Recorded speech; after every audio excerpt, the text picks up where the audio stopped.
হাই everyone, মোৰ হাজোন কাচনৰ অন্য এটি খণ্ডলৈ আপোনালোক সকলোকে স্বাগতম জনাইছোঁ। আশা কৰোঁ সকলো ভালে আছে আৰু সকলোৰে বিহু বহুত ভালদৰে গৈ আছে। মোৰো ভালদৰে পাৰ হৈ গ'ল আৰু কাপোৰযোৰ আচলতে মই বিহু বুলি নিজকে নিজে উপহাৰ দিছিলোঁ। আৰু কাপোৰযোৰ চাওকচোন, বোৱা মেটেৰিয়েলৰ হয় আচলতে কাপোৰযোৰ, আৰু কাপোৰযোৰৰ ৰংটো খুবেই মোৰ প্ৰিয় হয়। এইটো ৰাণী পিংক কালাৰটো আচলতে মোৰ বহুত ভাল লাগে। আচলতে যিকোনো পিংক কালাৰে মোৰ বহুত ভাল লাগে, বেবী পিংকে হওক বা ডাৰ্ক পিংকে হওক বা ৰাণী পিংকে হওক। আৰু কাপোৰযোৰ আচলতে পিন্ধিবলৈ বহুত কমফৰ্টেবল হয়। যিহেতু গৰম দিন আহি আছে, সেই গতিকে মই ব্লাউজটো চিম্পলকৈ আচলতে শ্লিভলেছ চিলাইছোঁ, আৰু যিটো পটি আছিলে সেই পটিটো মই পিঠিত দি দিছোঁ। গতিকে কাপোৰযোৰ কেনেকুৱা লাগিছে জনাবচোন। আৰু যিহেতু বিহু হয়, সেই গতিকে অকণমান নাচিটো দেখামেই, আৰু সেইকাৰণে অকণমান নাচি দেখাইছোঁ।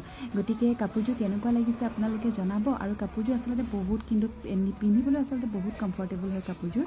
আৰু এয়াই আৰু গতিকে আপোনালোকে জনাবলৈ নাপাহৰিব দেই কেনেকুৱা লাগিছে। আজিলৈ আহিম, বাই।